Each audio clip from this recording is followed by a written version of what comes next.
नमस्कार। आज हम सबका सौभाग्य है कि भारत के अंदर हम स्वामी विवेकानंद जयंती को मनाने जा रहे हैं। देश के अंदर एक ऐसे महापुरुष की जयंती जिसने वेद और वेदांत को पश्चिम के देशों तक पहुंचाया। ऐसे इस देश के अंदर महान विद्वान महापुरुष हुए जो रामकृष्ण परमहंस के परम शिष्य स्वामी विवेकानंद। आज से ठीक 161 वर्ष पहले सन 1863 12 जनवरी को इस देश के अंदर एक नरेंद्र नाम के व्यक्ति का जन्म होता है, जो केवल भारत ही नहीं अपितु संपूर्ण विश्व के अंदर अपनी वेद और विज्ञान के आधार पर और तथ्यों के आधार पर, वैज्ञानिक तथ्यों के आधार पर देश ही नहीं परंतु संपूर्ण विश्व के पटल पर इस देश की वेद और वेदांत की संस्कृति को पहुंचाने का काम स्वामी विवेकानंद ने किया। आज ऐसे ही स्वामी विवेकानंद की 161वीं जन्म जयंती के रूप में भारत मना रहा है। सन 1985 में इस देश के अंदर युवा दिवस के रूप में मनाने का भारत सरकार ने निर्णय किया था। आज वही क्रम चलते हुए इस देश के अंदर आज फिर इस देश के अंदर युवा दिवस के रूप में स्वामी विवेकानंद जयंती को मनाया जा रहा है। जब भारत के अंदर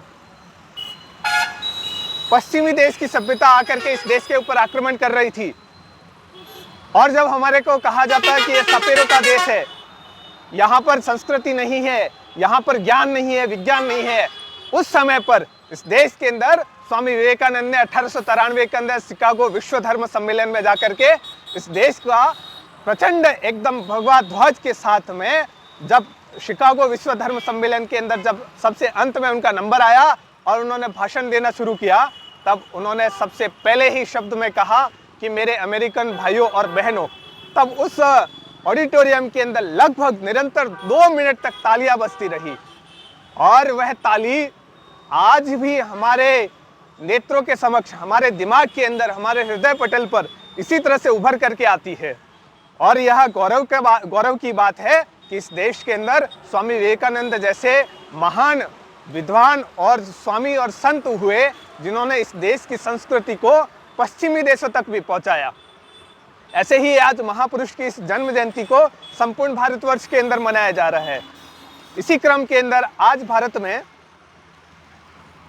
युवा दिवस के रूप में नासिक के अंदर राष्ट्रीय युवा दिवस के रूप में मनाया जा रहा है, जहां देश के प्रधानमंत्री आज संपूर्ण भारतवासियों को, युवाओं को संबोधित करेंगे। देश के अंदर जब युवा की बात आती है, वायु की बात आती है, तो सबसे पहले हमारे प्रेरणा स्रोत विवेकानंद जी हम सबको याद आते हैं। ऐसे ही स्वामी विवेकानंद की इस जयंती के उपलक्ष्य में आज हम जिस जयंती को मना रहे हैं, उस जयंती को केवल मनाना ही नहीं परंतु संपूर्ण विश्व के अंदर हमारा एक संदेश भी होना चाहिए कि इस देश के अंदर किस प्रकार से युवाओं का माइंड डेवलपमेंट होना चाहिए, विल होनी चाहिए, स्किल होनी चाहिए, तब जाकर के हमारी विन हो सकती है। तो आज का हमारा इस विवेकानंद जयंती पर यही एक मूल मंत्र होना चाहिए, स्किल होनी चाहिए, स्किल के साथ में विल पावर होनी चाहिए और विल के साथ में विन पावर होनी चाहिए, तब जाकर के हम विन कर पाएंगे। इस देश ही नहीं संपूर्ण विश्व के अंदर भारत फिर से एक बार विश्व गुरु बने, ऐसी हम सबकी अपेक्षा रहती है।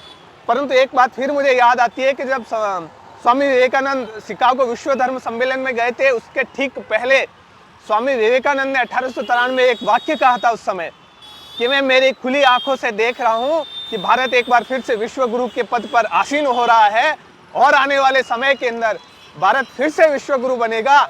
ऐसी उनकी मनोकामना थी और ऐसी उनकी इच्छा थी। वही आज सपना भारत है वो संपूर्ण विश्व के अंदर साकार होता हुआ दिख रहा है और एक बार फिर से भारत है जो विश्व के पटल पर विश्व गुरु के रूप में स्थापित हो रहा है।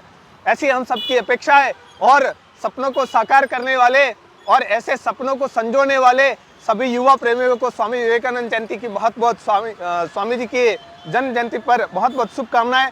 और देश के अंदर इस प्रकार का युवाओं का जोश से भरा हुआ माहौल संपूर्ण विश्व को एनर्जेटिक करता हुआ यह आज का दिवस हम सभी युवाओं को समर्पित है। बहुत धन्यवाद।